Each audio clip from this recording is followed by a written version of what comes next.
¿Cómo están? Bienvenidos todos a este diplomado organizado por nuestros amigos del EP. Muchas gracias, Marcelo, por la presentación. Y hoy, en esta clase inaugural, vamos a desarrollar el tema referido a las diligencias preliminares. Como ustedes saben, esta temática en la cual nosotros estamos abordando constantemente y sin duda alguna en el desarrollo del proceso, vamos a ver que aquí hay una cuestión fundamental que tenemos que ver. La estructura del proceso penal, sin duda alguna, vamos a discurrir y vamos a entender que hay cuestiones fundamentales que vamos a establecer aquí. Cuando nosotros estamos conversando, digamos, en esta clase inaugural, sin duda alguna, vamos a ver el primer ítem referido dentro de la estructura del proceso, vamos a darnos cuenta, sin duda alguna, que hay cuestiones fundamentales que vamos a tener en consideración. Me estoy refiriendo, sin duda alguna, a que tendríamos que analizar y tendríamos que ver dentro de este proceso, dentro de esta estructura, sinceramente aquí, como ustedes ven, en la dinámica, ¿cuál es la estructura del proceso penal? ¿Qué es lo que vamos a ver aquí, los aspectos fundamentales o los aspectos básicos que sin duda alguna nos van a permitir entender de mejor manera cuál es el esquema que trajo consigo el legislador del Código Procesal Penal del 2004, vigente del 2006 de manera progresiva, como ya ustedes bien saben, y de hecho ya vigente a nivel nacional, así que de nuevo no tiene absolutamente nada. De hecho ya hay varias modificaciones y todos los hemos estado analizando constantemente en los cursos que venimos viendo.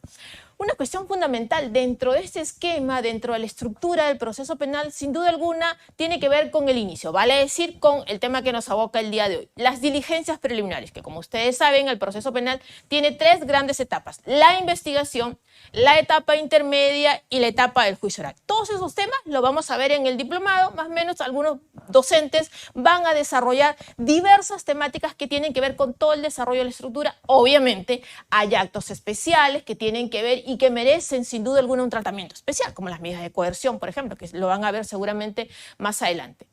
Pero dentro de los que nos toca, obviamente, la investigación, es decir, la primera etapa, tiene consigo dos subetapas o dos acápites, como lo quieran decir.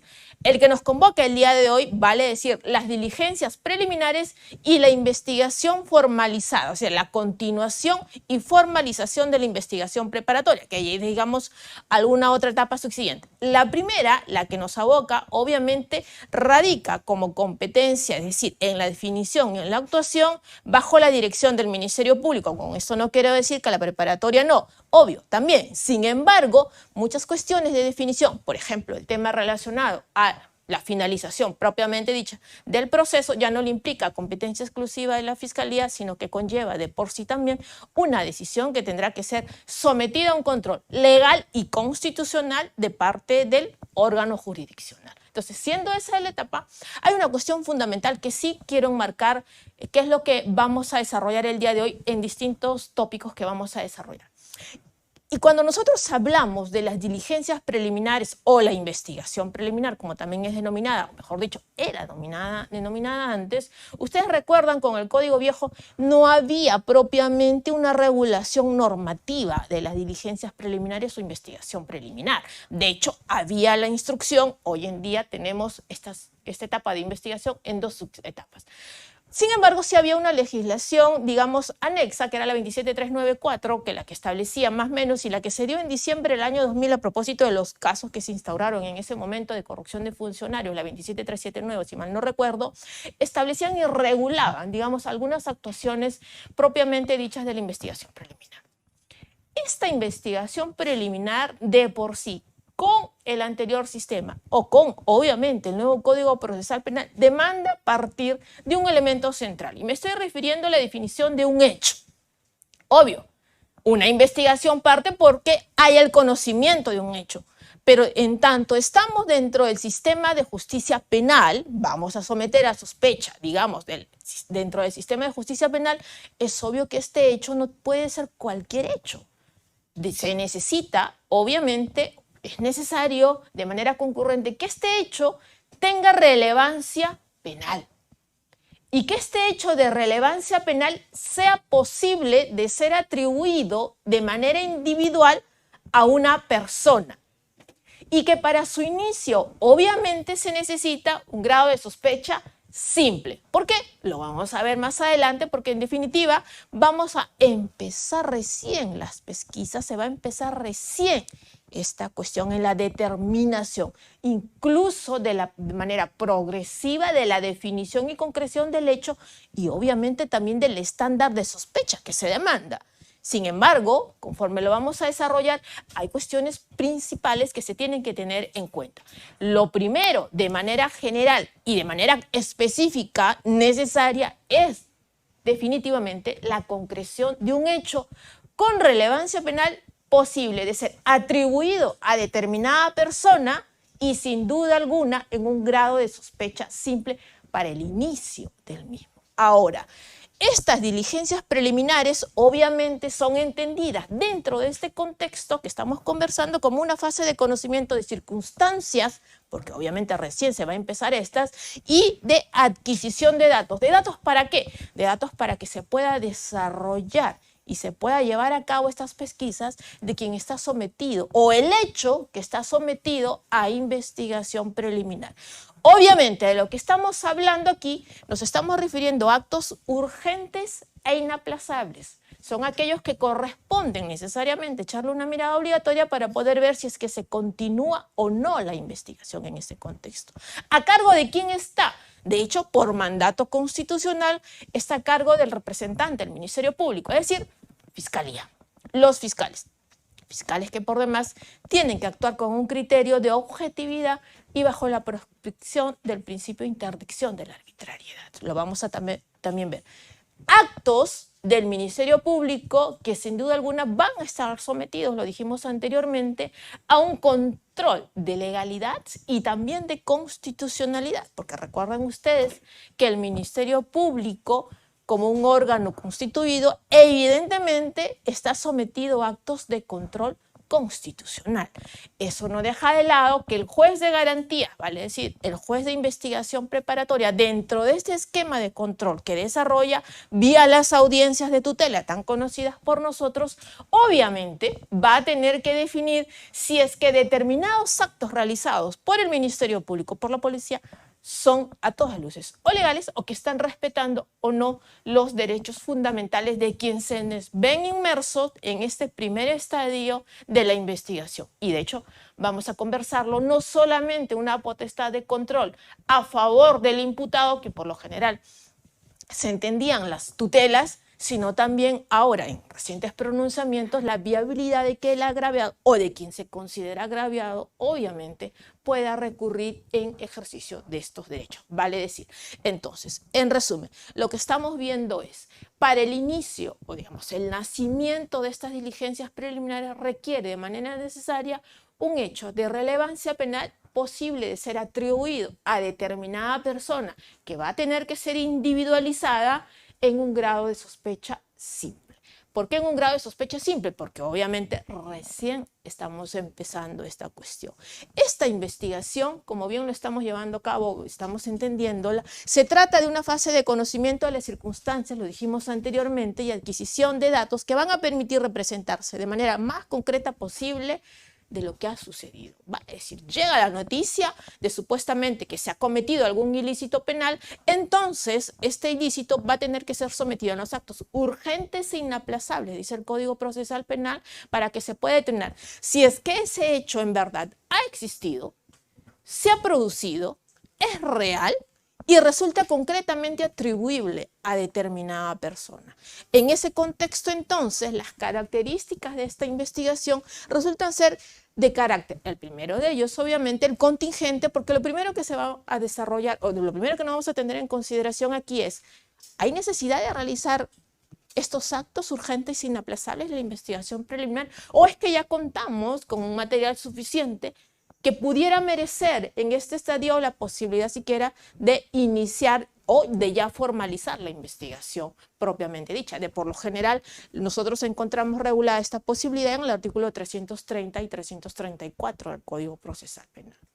Sin embargo, esta investigación obviamente también tiene un carácter desformalizado y flexible, vale decir, en tanto no está sometido, no está a cargo propiamente en la ejecución de los mismos del órgano jurisdiccional sino que, como ya lo mencionamos, está encomendado por mandato constitucional al Ministerio Público, artículo 159 de la Constitución, quien con la ayuda y la cooperación, en este caso de la policía, realiza esta investigación, propiamente van a definir entre ambos, bajo la dirección de la Fiscalía, lo vamos a ver también, las estrategias que consideren oportunas y pertinentes para el desarrollo de los propósitos de la investigación. Vale decir, para poder encontrar estos datos que pudieran permitir continuar o de por sí, quizás también evidenciar que en este caso no merece la necesidad de continuar el proceso y simplemente archivarlo.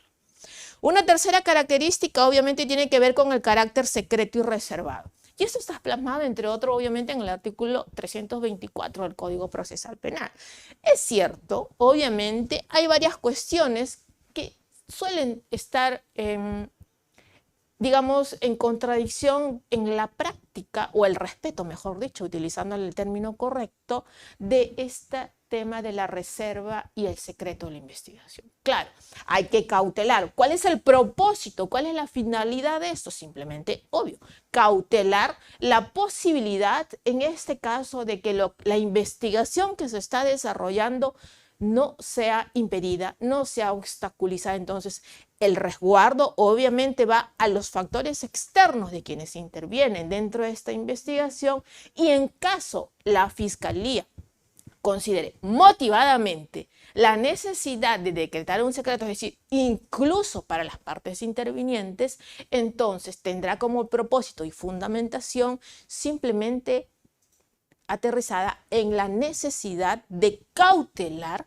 y asegurar el desarrollo de la investigación de acuerdo a la estrategia que está definida por la Fiscalía. Obvio, sí, hay que tener en consideración un aspecto central aquí en este punto, y me estoy refiriendo precisamente a que estas medidas, lo vamos a ver luego, estas medidas de reserva y de secreto de la investigación no pueden lesionar, más allá de que, obvio, el propósito es cautelar, la finalidad es cautelar el normal y correcto desarrollo de la investigación para que no se vea contaminada o no se vea perjudicada. Sin embargo, ello no puede en ningún caso permitir que se lesionen derechos fundamentales de quien está siendo investigado. Por eso es que incluso el Código establece plazos y establece circunstancias en las cuales una investigación pudiera merecer la necesidad de ser, por ejemplo, declarada secreta. Ahora, dentro de esto vamos a ver quiénes intervienen. Antes de ingresar al tema ya específico de ciertas circunstancias propias y problemáticas, porque ese es el propósito de la clase, hacerlas más dinámicas a través de algunos puntos problemáticos que hemos identificado, y sin duda alguna con las preguntas que vamos a tener en el último estadio de la clase, es ver cuáles son las funciones principalmente, o mejor dicho, cuáles son los roles de aquellos que intervienen en esta primera etapa. Obvio, el primero es el Ministerio Público. ¿Por qué? Porque por mandato constitucional es el encargado de dirigir o conducir la investigación. Y esto no solamente por mandato constitucional, que lo encontramos en el artículo 159 de la Constitución, sino también en el 322 del Código, es una atribución de rango constitucional. Está en el 159 y está sujeto de control, y sujeto a un control legal y un control constitucional, cargo del juez de garantía, y en tanto órgano constituido obviamente también es posible que se pueda recurrir en determinadas circunstancias a la vía constitucional. ¿Qué es lo que se establece aquí? Obviamente conducir desde el inicio la investigación del delito y ejercitar la acción penal de oficio o a petición de parte. Atribuciones de carácter constitucional que le competen al Ministerio Público, claro, e incluso esta labor que se realiza una vez recibida la denuncia, dice, o conocida la noticia criminal que no ha sido desarrollada en detalle por el ordenamiento jurídico vigente, es decir, esta circunstancia de la investigación preliminar, esta actividad, y ya lo ha dicho el Tribunal Constitucional en diversas sentencias, está sujeta a que en este contexto la labor discrecional que realiza el Ministerio Público, pero también, obviamente, la labor de conducción de la investigación, nunca tenga que realizarse en desmedro o en perjuicio de los derechos fundamentales de quienes están siendo investigados y obviamente también de quienes son pasibles de participar dentro de esta investigación, porque recuerden, y hay que tener presente aquí, por eso es muy importante el desarrollo jurisprudencial que se viene desarrollando últimamente. En la investigación es obvio que no interviene solamente el imputado, sobre quién recae la sospecha. Hay una parte que se considera agraviada y que también necesita que se cautelen y se resguarden sus derechos dentro de la investigación. Entonces, ninguna actuación del Ministerio Público, en tanto actúa con criterio de objetividad, obviamente puede vulnerar derechos, principios que le están resguardados a todos los intervinientes, no solo el imputado, todos los intervinientes dentro de la investigación. Ahora, el rol, esta actuación del Ministerio Público, y eso es importante tenerlo en consideración, el Ministerio Público interviene en la labor de conducción y director de la investigación bajo dos principios fundamentales. El primero de ellos tiene que ver con una actuación acorde al criterio de objetividad. Sí, hablamos de imparcialidad cuando nos estamos refiriendo al órgano jurisdiccional, pero cuando hablamos del Ministerio Público, ya lo ha establecido incluso el Tribunal Constitucional, cuando dice que esta apariencia de imparcialidad, que el caso de los órganos fiscales puede entenderse de mejor modo como una apariencia de objetividad. ¿A qué se refiere el Tribunal Constitucional? Que no existe, dice, que se tiene que evidenciar que en este caso no hay un indirecto interés o forma de injerencia en la actividad fiscal y que en todo caso lo que se tendría que ver de cara no solamente a la interna de la investigación, sino ante la opinión pública, que la labor que realiza el Ministerio Público o la Fiscalía al dirigir la investigación sea con un criterio de objetividad. ¿A qué nos estamos refiriendo cuando estamos hablando de un criterio de objetividad? Obviamente, y de hecho ustedes lo pueden encontrar no solo en el título 4.2 del preliminar, sino también en el 61.1 del Código Procesal Penal, y es que la Fiscalía actúa o desarrolla la investigación no solamente con un propósito de acusar, sino también con un propósito, o mejor dicho, el propósito central en la actuación del fiscal tiene que ser investigar para poder determinar, dice incluso, con independencia de criterios, rigiéndose únicamente por la Constitución y las leyes, y en este caso tendrá que ver tanto los elementos de cargo que pudieran permitir formalizar la investigación y con ello luego acusar, cuando también los elementos de descargo que pudieran poder determinar un posible archivo o sobreseimiento, evidentemente. Vale decir, en este caso tiene que ver, y lo dice el título preliminar del Código, está obligado a actuar, obligado, ven ustedes lo riguroso y lo principista que es el Código. Lo que dice es, está obligado a actuar con objetividad, indagando los hechos constitutivos del delito, los que determinen y acrediten la responsabilidad o la inocencia del imputado. Vale decir, el fiscal, claro, ¿cuál es la visión que por lo general se tiene el fiscal? ¿Quién es el titular del ejercicio de la acción penal? Sí, es correcto, un mandato constitucional al respecto, pero también es el director de la investigación. Y en tanto director de la investigación, llega al plano legal cuando se establece cómo tiene que entenderse es que tiene que actuar con un criterio de objetividad. Y dentro de este criterio de objetividad, entonces, va a investigar para poder determinar elementos que acrediten la responsabilidad del imputado, pero también aquellos que acrediten la inocencia del mismo. ¿Por qué? Porque tiene dentro de este factor de atribución y discrecionalidad poder o continuar la investigación preparatoria en tanto hay elementos y también evidentemente la posibilidad de sobreseer y archivar el caso cuando no los encuentre. O más aún, cuando pudiera determinar que los hechos que están siendo sometidos a consideración no revisten el carácter penal, no tienen una relevancia penal. ¿Cómo continuar una investigación si es que los hechos no tienen relevancia penal? Es imposible, obviamente. O incluso, lo vamos a ver también, aquellos factores en los cuales no merece ingresar al sistema determinado caso, tendrá que tomar una decisión quizás también con una salida alternativa, dependiendo de lo que pudiera determinar la Fiscalía. Pero insisto, lo que pudiera determinar en este caso el Ministerio Público es que tenga principalmente esta labor, y esto es fundamental entenderlo, porque muchas veces se entiende que el fiscal, claro, te investiga para acusarte. Sí, un momento. Pero si el Ministerio Público encuentra o evidencia que no hay mayor grado de sospecha o que no hay mayor posibilidad de continuar porque el hecho carece de relevancia penal, entonces no puede continuar ahí donde no hay delito. Y lo primordial ahí va a ser, fundamentalmente y de manera principista, que tenga que sobreseer o archivar el proceso. Un segundo principio que sin duda alguna tiene que ver con la labor, es decir, la función que tiene que ver con el fiscal, es que tiene que actuar respetando el principio de prescripción de la arbitrariedad. ¿A qué me refiero? Y este principio ya lo ha desarrollado el Tribunal Constitucional.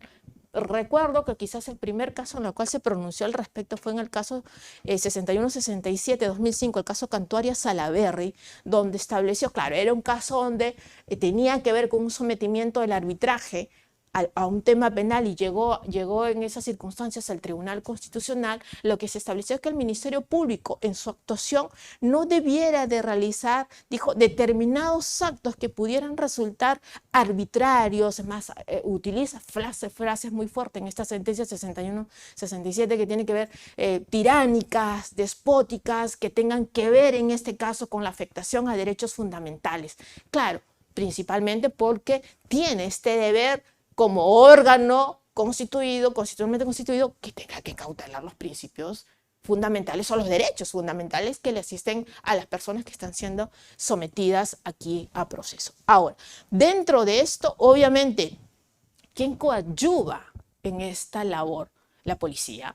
Y aquí, para quienes lo recuerdan, obviamente el gran conflicto siempre ha sido quién dirige la investigación, y era el gran debate al momento de la reforma procesal penal, ¿no? Recuerdan ustedes que había, y que fue sinceramente uno de los motivos, cuando no el motivo principal por lo cual el Código Procesal Penal del año 91 no llegó en vigencia completa. Recuerden que solamente 22 artículos de ese código entraron en vigencia.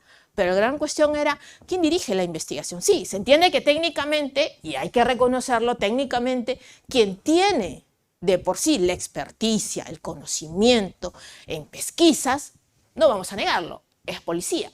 Pero claro, sin duda alguna, a quien se le asigna la conducción de la investigación por mandato constitucional es el Ministerio Público. Y obviamente puede decidir por sí solo llevar a cabo la investigación o, dependiendo de las circunstancias y del caso, por la propia decisión de la Fiscalía, que sea derivada o sea con la ayuda de la policía. En esas circunstancias, obviamente, dice el Código que está obligado a prestar asistencia y apoyo a la Fiscalía cuando se desarrolla esta investigación. Y sin duda, vemos muchas investigaciones que son llevadas a cabo por la policía. Algunas otras se quedan en los despachos fiscales. Pero además dice que pudiera encomendarse a la policía la realización de diligencias preliminares en esta asistencia mutua de coordinación y comunicación. Incluso cuando llega una noticia criminal que por lo general, más allá de que la Fiscalía, digamos, tenga los canales de actuación correcta e inmediata, de manera inmediata, de sobremanera, lo que vemos es que quien está más cercano a la ciudadanía, a la sociedad en sí, es la policía frente a un hecho que pudiera revestir un carácter delictivo. Hay una cuestión en flagrancia, hay el robo en esquina, quien por lo general a primero uno asiste es a la policía. Si hay un robo en la casa, quien primero llamamos es a la policía. Me han robado, vengan, vean ustedes, revisen. Pocas veces hace, digamos, en ese tipo de circunstancias el llamado a policía. Entonces, ¿qué es lo que hay dentro de eso? Lo que hay dentro de eso de manera inmediata es que la policía, ser el primer canal de actuación o el primer contacto que se tiene, obvio, la actuación inmediata que demanda es que tenga que informarle y comunicarle al fiscal de que ha llegado esta noticia criminal y tendrá que determinarle de manera concreta las circunstancias en las cuales han acontecido estos hechos. Es cierto que hay determinadas actuaciones que no las puede realizar por sí solo. Hay cuestiones inmediatas, sinceramente que sí, las vamos a ver, pero hay otras cuestiones que para dar una matiz de relevancia, en este caso de legalidad, obviamente tiene que contar con la presencia, en este caso, de la Fiscalía cuando realiza determinados actos que pudieran considerarse dentro de este esquema urgente e inaplazable la sola posibilidad de continuar. En tanto hay estos actos, por ejemplo, las declaraciones o digamos, ciertas actuaciones, tiene que estar el Ministerio Público. Tiene que estar el Ministerio Público para darle este control de legalidad y validez a la actuación que está desarrollando. Ahora, hay circunstancias especiales sin perjuicio de realizar diligencias inaplazables para individualizar, es decir, la Fiscalía, para individualizar a los autores, a los partícipes, quienes pudieran estar inmersos dentro de estas circunstancias, y obviamente para poder reunir los elementos que pudieran servir para continuar la investigación. Ahora, hay dentro de esta labor de cooperación y entendimiento, digamos, conjunto en la definición de las estrategias que son definidas por mandato legal, en este caso el Código Procesal Penal, por el Ministerio Público. Lo cierto es que, por ejemplo, y en lo personal me llama la atención esta, pudiera decir, contradicción o antinomia que pudiera existir entre lo que está regulado en el artículo 70 y el artículo 2.2 del título preliminar del Código. ¿A qué me refiero? Que en tanto, por ejemplo, el artículo 2.2 del título preliminar lo que hace es que ningún ciudadano, dice, o autoridad pública puede presentar a una persona como culpable o brindar información en ese sentido. No obstante, lo que encontramos, por ejemplo, en el artículo 70 es que la policía podrá informar, dice, a los medios de comunicación social acerca de la identidad de los imputados. Y ahí obviamente hay ciertas circunstancias que entran en colisión sinceramente con el derecho a ser o al trato de inocente, porque nosotros, más allá que comúnmente lo podemos denominar el derecho a la presunción de inocencia, lo cierto es que nuestra Constitución lo que regula, unos términos puntuales en los que regula, es el derecho a ser tratado como inocente en tanto no hay una sentencia judicial firme que determine la responsabilidad o la culpabilidad. No obstante esta sola posibilidad, y por ejemplo esto lo vemos a consideración muy recurrentemente en dos aspectos fundamentales. Primero, por ejemplo, cuando en las conferencias de prensa se suelen presentar a las personas que han sido, o las que se consideran sospechosos, e incluso cuando se les presentan con el chaleco de detenidos. Esa sola circunstancia, obviamente quizás amparada en el artículo 70, lo cierto es que entra en colisión con lo establecido en el artículo 2.2 del título preliminar. E incluso estaría mermando este derecho al derecho de ser tratado como inocente por mandato constitucional. Y lo que estaría implicando a todas luces es la sola posibilidad desde ya hacer o considerar a este ciudadano que recién está siendo sometido al sistema de justicia penal como culpable. Porque claro, se le está generando un estigma frente a la sociedad en la cual ya todas luces, de recién empezado el caso, ya se le muestra como culpable, con el chaleco de detenido incluso. Entonces, esa sola cuestión, incluso que ha merecido pronunciamientos del Tribunal Constitucional, y en su momento incluso se dio una ley que habilitaba o impedía esto, obviamente ha sido hoy en día, o debe entenderse hoy en día, que esas conductas están prohibidas. No debe de permitirse el hecho de poder realizar, por ejemplo, conferencias de prensa o mostrar a los detenidos ante la sociedad, porque, digamos, pudiera poderse mermar, sin duda alguna se hace el principio de inocencia. Dentro de estas atribuciones que tiene la policía, obviamente, en el desarrollo de la investigación, de manera coadyuvante con el Ministerio Público, está, sí, claro, recibir las denuncias, en este caso allí cuando considere que pudiera existir un hecho de relevancia penal, vigilar y proteger el lugar de los hechos en tanto llegue el Ministerio Público para el levantamiento de cadáver, por ejemplo, en la cual tiene que definir, o en el caso de un asesinato, o en el caso de un robo, obviamente tiene que hacer las pesquisas y resguardar estos ambientes, practicar el registro de personas cuando pudiera sospecharse de la comisión de algún ilícito penal, recoger y conservar los objetos relacionados al delito. Obviamente es una función principal que lleva a cabo, en este caso, los efectivos policiales por esta experticia propiamente que tienen en la labor de investigación. De hecho, son formados en eso y son a quienes les compete estas cuestiones. Practicar las diligencias de identificación es otra cuestión que por lo general suelen hacerlo cuando hay, supongamos, un accidente de tránsito y obviamente se ha de identificar quién habría sido la supuesta persona que hubiera en todo caso atropellado a determinada persona dentro de una vía pública. Recibir las declaraciones de quienes presenciaron el delito, e insisto, desde mi punto de vista siempre cautelando toda posibilidad de que esta declaración no sea invalidada luego, sea porque no se tuvo en consideración en este caso o dentro de estas circunstancias la necesaria participación de la Fiscalía, salvo obviamente que pudiera merecer alguna circunstancia inmediata que hubiera impedido esta circunstancia, caso en el cual se le informe inmediatamente al fiscal y quien lo ve necesario de quizás tomar una declaración ampliatoria sobre esto, levantar los planos, tomar fotografías dentro de esto. Por lo general, cuando hay las inspecciones, cuando hay las exhibiciones, cuando hay las diligencias que tienen que ver de verificación de ambientes, de verificación de inmuebles, de exhibición documentaria, pudiera en este caso coadyuvar en la investigación y le corresponde en este caso a la policía desarrollar estas diligencias también con el apoyo de la Fiscalía. Recuerden ustedes, por ejemplo, cuando hay los allanamientos y en este tipo de incautaciones, quienes coadyuvan en esta labor son los efectivos de la policía, quienes ayudan para ver la revisión de las propiedades que se están llevando a cabo, de la documentación por lo general o de las pesquisas que tengan que ver con estas diligencias especiales, ¿no?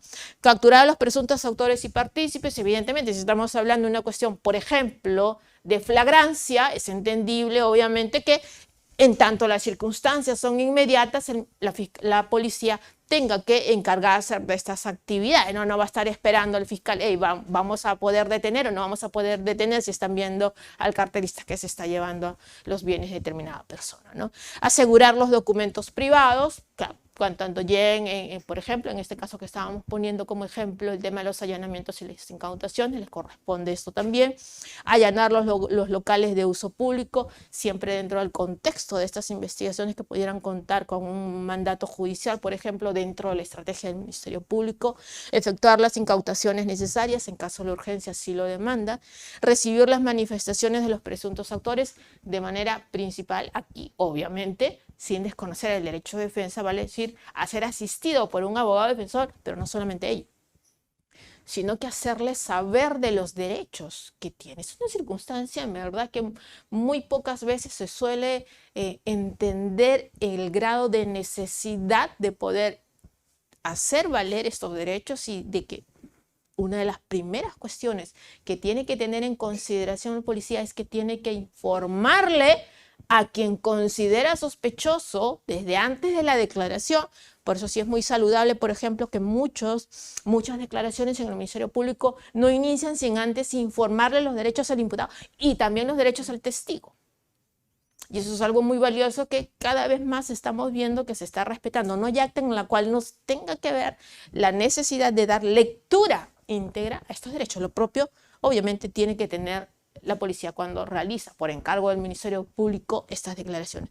Reunir información adicional de urgencia que consideren pertinente dentro del esquema de investigación que están llevando a cabo, si es que el Ministerio Público le ha establecido la pauta del objetivo y la necesidad, o si de mutuo propio considera también que hay un elemento adicional que pudiera estratégicamente servir para la investigación. Claro, informando siempre de esto al representante de la Fiscalía y las demás diligencias que pudiera considerar dentro de este esquema necesario. El otro gran autor en este caso obviamente es el imputado, sobre quien recae la sospecha y está siendo sometido a la investigación. Y claro, este tiene la posibilidad de hacer valer por sí mismo o por su abogado defensor los derechos que le puedan determinar y que le están permitidos, no solamente en el ordenamiento legal, procesal, sino obviamente desde el mandato constitucional. Si ustedes recuerdan, el 139.14 de la Constitución hace referencia a que ninguna persona puede impedírsele el derecho de defensa en ningún estado del proceso. Vale decir que puede tener desde, primero, conocimiento de los cargos. Usted, ¿por qué me está investigando? Segundo, acceder a la carpeta y déjeme ver qué es lo que hay en la carpeta fiscal.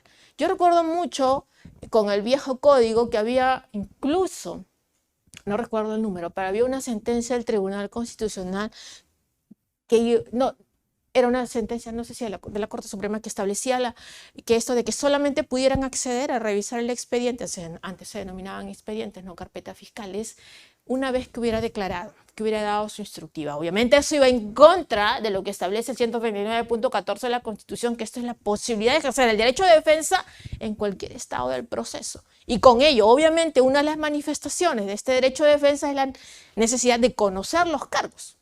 ¿Y cómo conozco los cargos? No solamente que me informen de qué se me está investigando a través de la disposición de inicio de diligencias preliminares, sino de poder acceder a la investigación a través de la lectura, en este caso, de la carpeta fiscal. Por eso, de manera recurrente, una de las cuestiones que se está observando vía tutela es aquellas circunstancias en las cuales el Ministerio Público no permite el acceso a la carpeta fiscal. Y eso es indebido.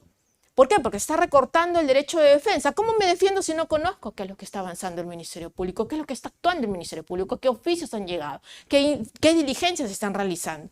Una cosa, es decir, el derecho de defensa dentro de las investigaciones preliminares no se circunscribe a que pueda darte la posibilidad de que participes en determinada declaración, por ejemplo.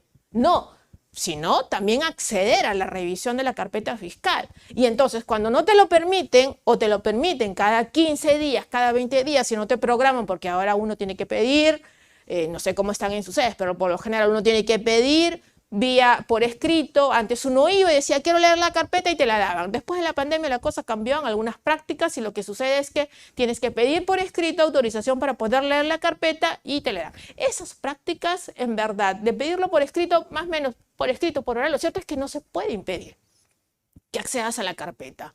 ¿Por qué? Lo pides por escrito, por ejemplo. Pongamos un ejemplo. Pides por escrito el día de hoy tener la posibilidad de acceder a la lectura de la carpeta. Te lo programan después de 2 semanas, con insistencias y insistencias. Bajo esa dinámica, obviamente, nunca vas a poder estar al tanto de lo que está aconteciendo dentro de la investigación. Es una manera de limitar la posibilidad de ejercer el derecho de defensa. ¿Qué es lo que hay que hacer después de reclamar o reclamándole o no al fiscal? Reclamándole, prográmame mínimamente, quiero acceder a la carpeta, permíteme acceder a la carpeta, quiero revisar la carpeta. Entonces no te vas a quedar de brazos cruzados a que te programe de aquí a 1 semana, 2 semanas, 3 semanas. Puedes tener la opción de ir a tutela. Definitivamente, no se puede impedir esta cuestión. Entonces, dentro de otros derechos que hay o que se establecen dentro de esto, es que hay la posibilidad, incluso que se tiene que dar a conocer, lo hablábamos anteriormente, los cargos formulados en tu contra. O sea, ¿qué te estoy investigando? ¿O por qué te estoy investigando? ¿O por qué te considero que eres pasible de ser investigado? Designar a las personas que deben comunicarse, en este caso, de la detención, es decir, las razones. ¿Cuáles son las razones por las cuales me estoy detenido? En aquellos casos, por ejemplo, detenciones dentro del contexto de una flagrancia o cuasiflagrancia. La cuasiflagrancia más o menos pudiera merecer algún tipo de sospecha, pero el ser asistido desde los actos iniciales de la investigación por un abogado, obvio, es decir, si prontamente se le va, digamos, en este caso, no solamente a detener, sino a tomar una declaración, un momento, sí, declaro, pero que venga mi abogado defensor. Y aquí hay una particularidad, porque a veces esto no se suele respetar y entonces esas declaraciones terminan siendo inválidas. Abstenerse a declarar o en todo caso que su abogado defensor esté presente, que no se empleen en sus contra medios coactivos y ser examinado por un médico legista. ¿Por qué? Porque, claro, obvio, hay que cautelar en este caso un principio básico. O digamos, el principio elemental que marca nuestra Constitución. Artículo 1, el respeto de la dignidad de la persona humana. Es lo más importante en este caso. Identificación del imputado, y hay otros derechos como el derecho y deberes que tienen que ver con el abogado defensor, lo vamos a encontrar en el artículo 84 del Código, los derechos a proveérsele un traductor, y esa es una cuestión elemental. El tema del traductor y el tema del intérprete es una cuestión elemental que incluso lesiona no solamente el derecho de defensa, sino incluso el derecho al acceso a la justicia. ¿Por qué? Hay casos en los cuales incluso no entienden, obviamente, o sea, somos un país tan multicultural, pluricultural, donde hay un sinnúmero o una cuestión muy variada en los idiomas que hace necesaria que el sistema pueda contar con traductores y con intérpretes. Ya ni siquiera estamos hablando de, digamos, imputados que pudieran tener una lengua distinta por ser extranjeros. No, acá en el país hay diversos dialectos, entonces se requiere para garantizarle el derecho al acceso a la justicia la posibilidad de que esto cuente. ¿Por qué? Porque hay casos felizmente aislados, pero los hay y que son reprochables, en los cuales muchos imputados aceptan responsabilidad sin siquiera entender lo que están firmando. Y claro, y eso no es correcto. Y eso no es correcto. No solamente no es correcto, es inconstitucional. ¿Qué más? Derechos y deberes del abogado defensor. Bueno, como abogados defensores, obviamente, más allá de las cuestiones principistas, hay que tener en cuenta el asesoramiento correcto, que se tiene la posibilidad de participar en las diligencias que se están llevando a cabo, de tener acceso a la carpeta, de conocer eso, aportar medios de investigación, claro, actos de investigación. Las partes pueden, en este caso, solicitar que se realicen determinados actos y la Fiscalía va a tener que ver en tanto tengan y esto es algo muy importante, justo hoy día estaba viendo un caso que tenía que ver con esta cuestión y la Fiscalía rechazó. Los actos de investigación que puedan ofrecer las partes, miren ustedes, las partes, no me estoy refiriendo solamente al imputado, sino también a quien se considera agraviado, los supuestos agraviados, tienen que tener correlación directa con el hecho objeto de investigación. No puede solicitar que se practiquen determinados actos de investigación por cuestiones ajenas al marco de investigación. Por eso es que es muy importante la definición o la concreción de cuál es el objeto de la investigación. Cuando hay este tipo de circunstancias, sin lugar a dudas, como aconteció con este caso que les estoy comentando, la Fiscalía tiene plena potestad de poder rechazar la concreción de esos actos de investigación. Que se pueden ir en tutela, pueden ir en tutela. Obviamente, si consideras que no, que lo que estás solicitando sí tiene relación con el hecho en materia de investigación. Pero lo que no está permitido es obviamente solicitar o postular actos de investigación o contaminar la investigación con actos totalmente periféricos que nada tienen que ver con el caso. Porque hay una definición de un hecho que responde a una hipótesis penal y que tiene que ser investigado. Cualquier otra cuestión que pudiera contaminar, que no tenga relación con esto, pudiera sí merecer el rechazo del Ministerio Público. Puede expresarse con amplia libertad, interponer todos los medios de defensa permitidos, tener acceso al expediente fiscal y judicial. Es lo que les conversaba, que obviamente hay esta posibilidad de tener que acceder de manera necesaria para ejercer el derecho de defensa. El otro que participa sin duda alguna es el agraviado. Claro, el agraviado tiene también derechos que tiene que participar. De hecho, como les digo, incluso en este último pronunciamiento que se ha tenido a raíz de un caso muy mediático, la posibilidad de que la tutela también pueda ser permitida por el agraviado. De hecho, lo dice, este es el expediente 6-2023-1 por el Juzgado de Investigación Preparatoria de la Corte Suprema, lo que estableció es que la tutela de derechos no es una institución que pueda ser invocada, miren ustedes lo que dice, única y exclusivamente por los imputados, ya que también lo puede hacer la parte agraviada, sea en la etapa de investigación preliminar como en la preparatoria al proceso penal, otorgando al juez de investigación preparatoria como juez de garantías las prerrogativas reparadoras de aquellas transgresiones que pudieran advertirse en una investigación. ¿Qué es lo que aconteció en este caso? Que a la Procuraduría no se le permitió participar en determinadas diligencias. Claro, tenía posibilidad de poder participar, mejor dicho, tenía el derecho de participar en estas diligencias sin duda alguna. Tenía esta posibilidad, porque tiene la posibilidad de poder examinar y contraexaminar, en este caso, a quienes son considerados sospechosos de esta investigación. De hecho, en este caso tan mediático, el día de ayer se llevó a cabo la declaración, pero no hicieron preguntas. Entendible. En fin.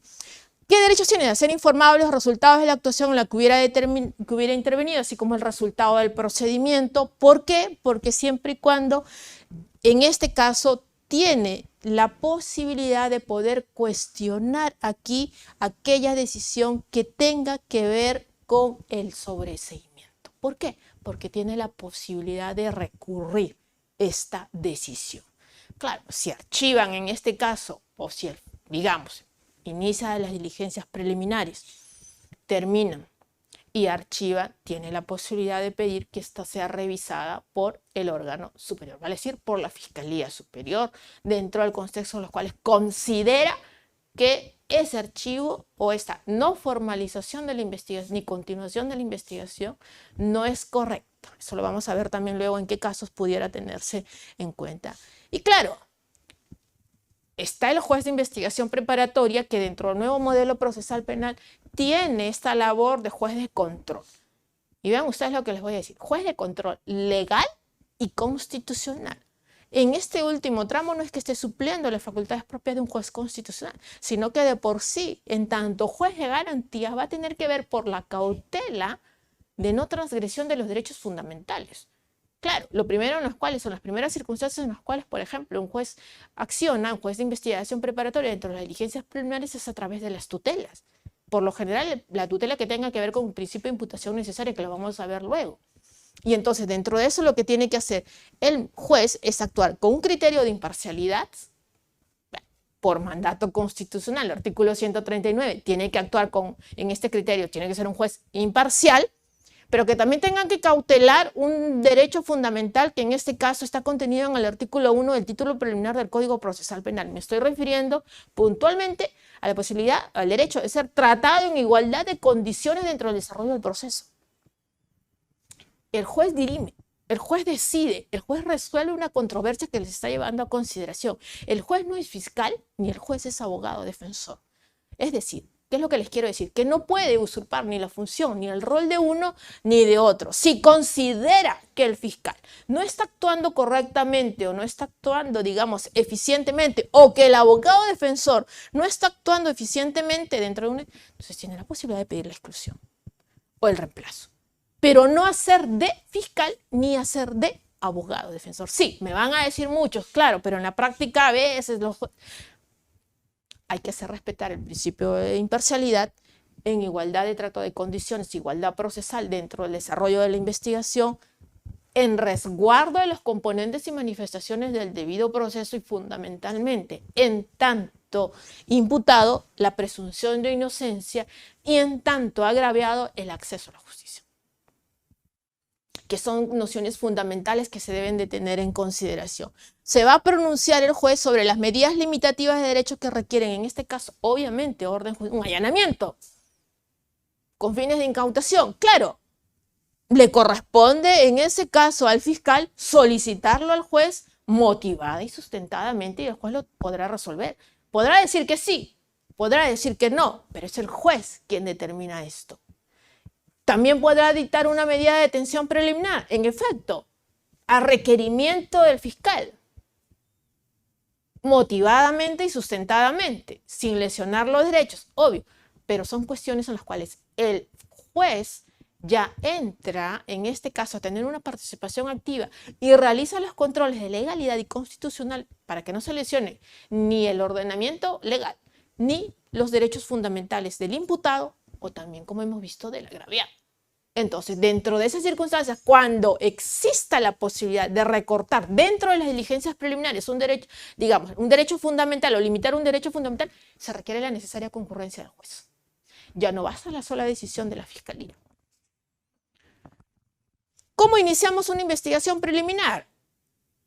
Cuando el Ministerio Público o la policía tengan conocimiento de un hecho de relevancia penal, lo estábamos viendo antes, y pudiera iniciar por una cuestión que le llega a su conocimiento, una noticia criminal o por una denuncia que pudiera existir de parte. En este caso, la noticia criminal es cuando cualquier agencia del sistema penal toma conocimiento de esto y se lleva a cabo esta investigación. ¿Cuáles son por lo general las posibilidades de tomar conocimiento? Por un acto en flagrancia. Por lo general, el primer agente ahí que entra a tallar, lo vimos antes, es la policía. Hay un robo en la esquina del celular, obviamente.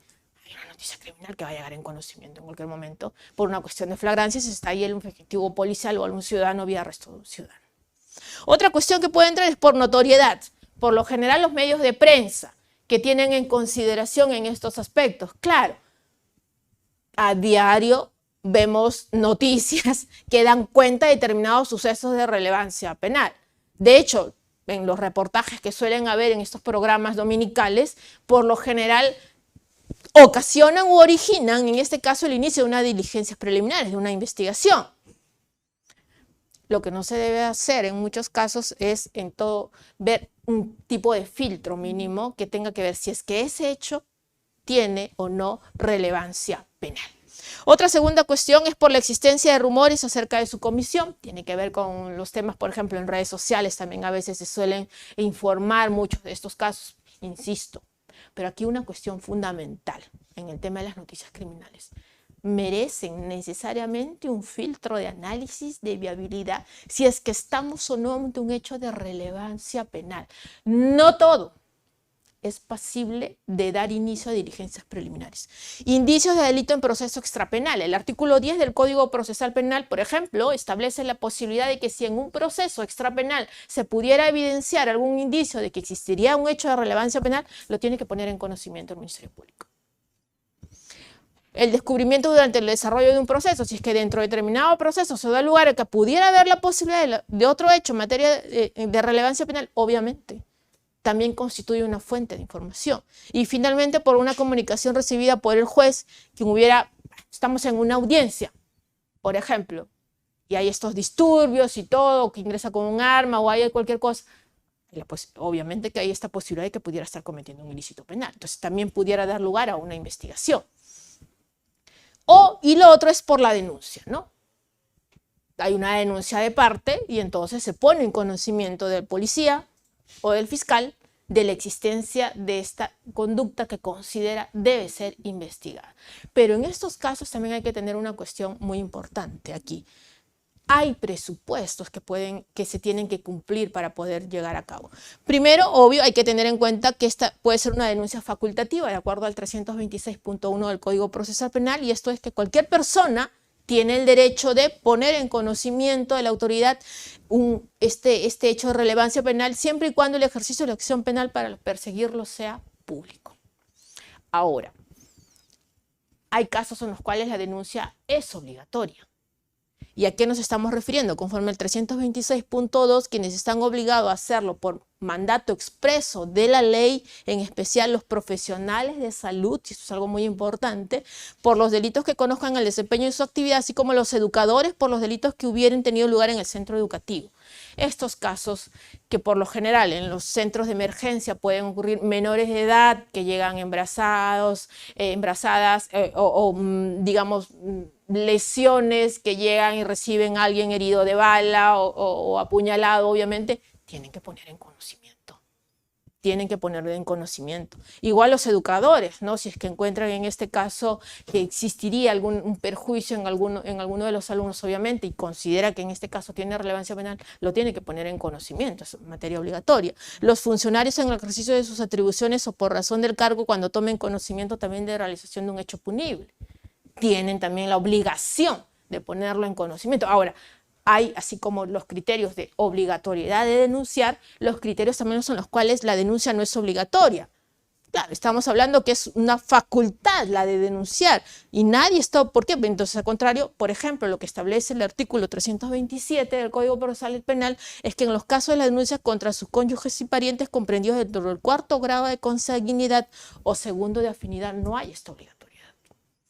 Y también cuando en este caso, cuando tampoco existe la obligación, cuando el conocimiento de los hechos está amparado por el secreto profesional. No hay esta obligación. Entonces, como ustedes ven, sí hay este resguardo que se tienen que ver. Ahora, y esto es algo muy puntual, ¿hay algún derecho? Es decir, ¿existe el derecho a que todas las denuncias sean perseguibles? De plano no. De plano no, y tanto no es así que ya incluso el Tribunal Constitucional ha establecido que no toda denuncia penal o noticia puede dar lugar al inicio de las diligencias preliminares.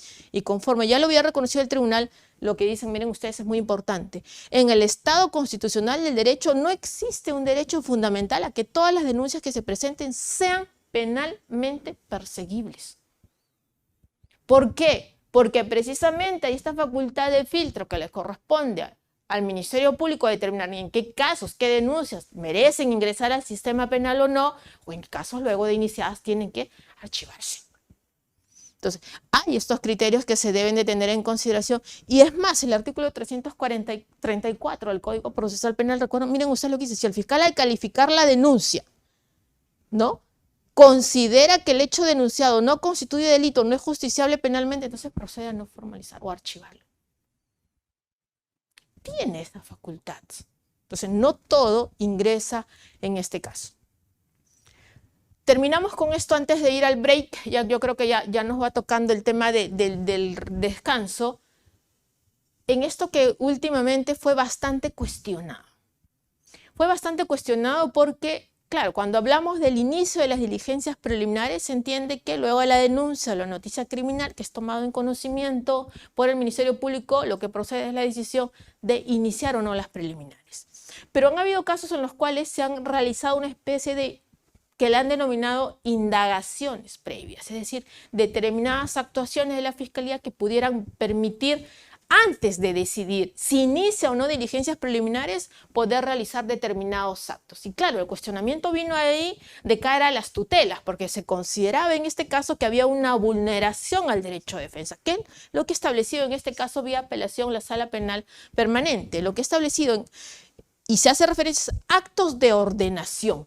Así los ha denominado, actos de ordenación, pero son actos de ordenación que carecen de eficacia procesal, porque sirven simplemente para ver la viabilidad del inicio de las preliminares. Puntualmente lo que dijo en un primer momento en la apelación 58-2022 Suprema fue que los actos de ordenación, así denominados, son el conjunto de actividades encaminadas a lograr el normal desarrollo del procedimiento y asegurar su eficacia, y que será posible obtener previamente determinada información preconstituida que conste en los archivos de la institución o en otra entidad sin que ello importe la realización de actuaciones de investigación, como sería, por ejemplo, el recibir una testimonial. Similar circunstancia ocurrió en el 186-2022 Suprema, donde se realizaron a raíz, es un caso también mediático, a raíz de una entrevista en un dominical a un exministro de Estado, la Fiscalía decide realizar determinados actos sin siquiera iniciar unas diligencias preliminares. Obviamente, la parte que se considera, a quien luego le iniciaron las diligencias preliminares, y con una tutela por considerar que no había participado en la declaración testimonial de esta persona quien había aparecido en el reportaje periodístico. Entonces, lo que estableció en vía de apelación es que la Fiscalía dice debe contar con una noticia contar con una noticia criminal concretada a través de múltiples vías, en este caso era un programa televisivo, y a su vez realizar actos de ordenación y o de investigación que resultaran pertinentes y útiles a fin de esclarecer el esclarecimiento perseguido. Es decir, son actos que se han viabilizado, pero sin duda alguna lo importante aquí es tal declaración en estas condiciones no tienen eficacia procesal alguna.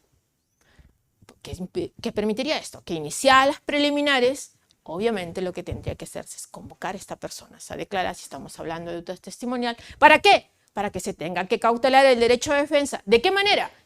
Cuando el abogado defensor pudiera participar contraexaminando a este testigo o examinándolo, y de esa manera pudiera, sin lugar a dudas, resguardarse un principio fundamental como es el derecho de defensa.